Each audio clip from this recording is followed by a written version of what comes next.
Stable اس حد تک تو اس کو ہونا ہے کہ جہاں پر وہ بنیادی جو اخراجات ہیں اس کو اٹھا سکے. جیسے پچھلی نشست میں بھی یہ بات ہوئی تھی کہ اتنا خرچہ، ایک کمرہ اس کے پاس ہونا چاہیے جہاں پر وہ اپنی بیوی کو رکھ سکے، اتنا ہو کہ مثال کے طور پر اس کے کھانے پینے، اس کے کپڑے وغیرہ کا انتظام وہ کر سکے، اتنا تو ہو.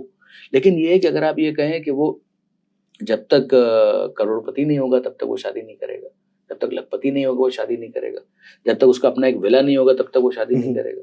یہ ساری وہ ڈیمانڈز ہیں کہ جس کی وجہ سے شادی کو ڈیلے کرنا کبھی بھی ایڈوائزیبل نہیں ہوتا.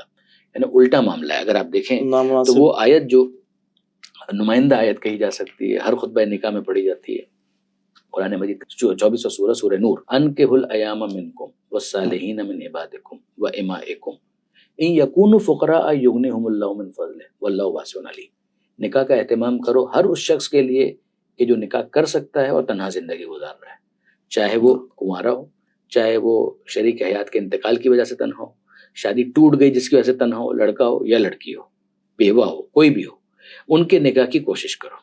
یہ معاشرے کو کہا جا رہا ہے، ٹھیک ہے نا. وصالحین من عبادکم و امائکم، غلام ہوں، آزاد ہوں، کنیزیں ہوں، سب کے نکاح کی کوشش کرو. آگے پروردگار کیا کہہ رہا ہے؟ ان یکون فقراء، اگر یہ فقیر ہوئے، یغنیہم اللہ من فضلہ، تو اللہ اپنے فضل سے ان کو غنی کر دے گا. یعنی قرآن یہ کہہ رہا ہے، خدا یہ فرما رہا ہے کہ نکاح کرو گے تو خدا غنی کر دے گا. ہم یہ کہہ رہے ہیں کہ غنی ہو جائیں گے تب نکاح کریں گے. تب نکاح. اور غنی کا مطلب ارب پتی ہونا نہیں ہے. غنی کا مطلب ہے کہ اتنا ایک شخص جو اپنے خرچوں کے اندر وسعت تھوڑی سی اس کے پاس آ سکے. ایک ہے کہ اس کو ہاتھ پھیلانا پڑ رہا ہے، وہ والی جو کیفیت ہے وہ ریورس ہو جائے گی اس کے ذریعے. لیکن اسی کے اندر پیغمبر اکرم اور معصومین کی جو احادیث ہے نا، ان کا خلاصہ یہ ہے کہ اگر کوئی شخص فقر و فاقے کی وجہ سے شادی نہیں کرتا تو وہ خدا سے سوء ظن رکھتا ہے. یعنی خدا کے بارے میں اس نے کتنا برا گمان کیا کہ خدا نے وعدہ تو کیا ہے، پورا نہیں کرے گا. یعنی وہ یہ سمجھ رہا ہے کہ خدا نے وعدہ تو کیا، کہہ تو دیا ہے، لیکن پروردگار پورا نہیں کرے گا. واللہ واسع علیم، جبکہ خدا کہہ رہا ہے خدا وسعت والا ہے، خدا علم والا ہے. یعنی تم یہ کام کر کے دیکھو، ہم تمہارے لیے وعدہ کرتے ہیں. تنزل المعون بقدر المعون، اللہ کی طرف سے رزق نازل ہوتا ہے تمہارے خرچ کی نسبت سے.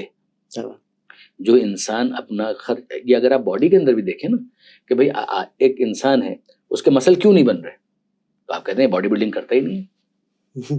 تو باڈی بلڈنگ کرے گا تو پھر کیا ہوگا کہ باڈی کو اندر سے یہ رسپانس دینا ہوگا کہ جناب چونکہ اس نے وزن اٹھانا شروع کیا ہے لہذا اس کو مسل دو.